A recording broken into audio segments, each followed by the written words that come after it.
This video is everything you'll need to know when transplanting a palm tree. And this is how we're digging it out.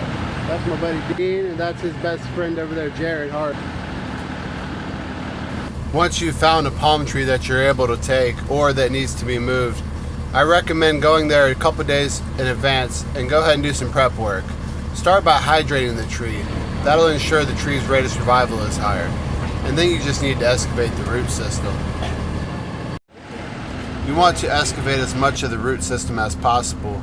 Sable palms don't need a large root system, but when pulling it over, it's important to have the roots excavated in order to allow it to teeter over without constricting the trunk tissue. To help teeter it over, sometimes you should use boards in order to brace the palm tree fully so it applies pressure to a broader range of trunk tissue and not constricting it. We used the 4 loops around this palm tree to help reduce the amount of constriction we would incur on the palm tree.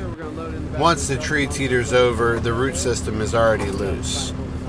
If you don't have a large truck to move the tree around, you may want to do some different staging techniques in order to lower it down onto a trailer.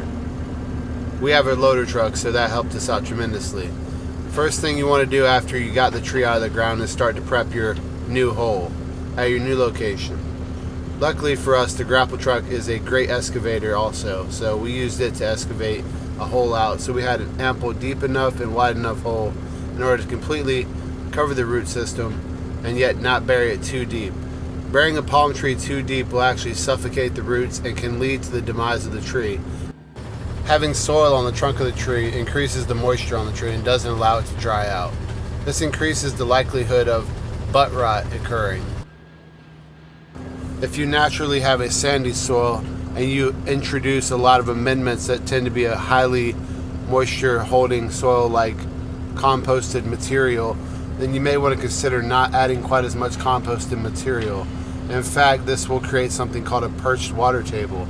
A perched water table is an area in the soil where it doesn't dry out.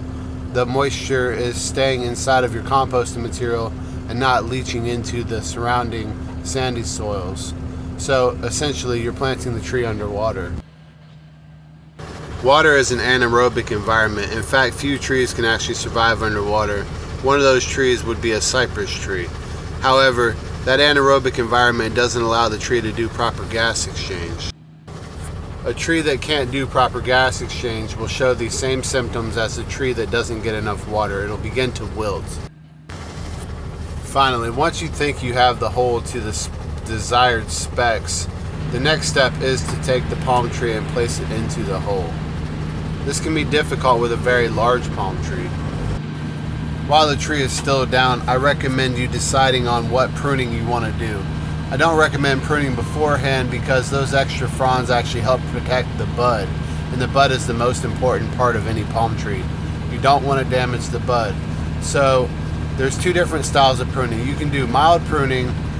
If you do mild pruning like we've done here, you keep some of the integrity of the palm tree and it doesn't have to regenerate the foliage.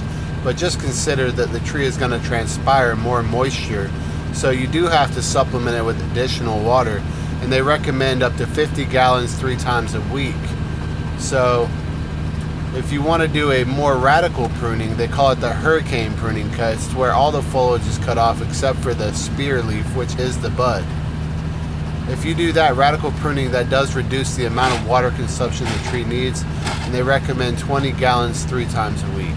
So you reduce your water consumption quite significantly. If you would hit the like button for me, I'd really appreciate that. The next step is to stand up your palm tree. We used a rope and tied it to this grapple in order to hoist the tree upward to a straight position. At that point, we then needed to fill the hole. How nice would it be to just fill that hole with the grapple?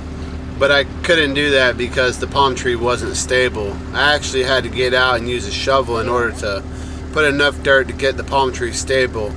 About half of that whole pile I had to use. Planting this tree was a lot of work. In fact, making this video was a lot of work as well. I love making videos, and it really helps me out if y'all would show your support by simply hitting that like button. And please subscribe to my channel. I could use a lot of good subscribers, and your input's important to me. Let me know what you think about this video and how your experiences with planting palm trees has been. Thanks again. Go ahead and start running your garden hose. Water in that soil in so the soil will start to encompass each root. That'll help ensure you don't lose as many roots and give the tree a better chance at survival.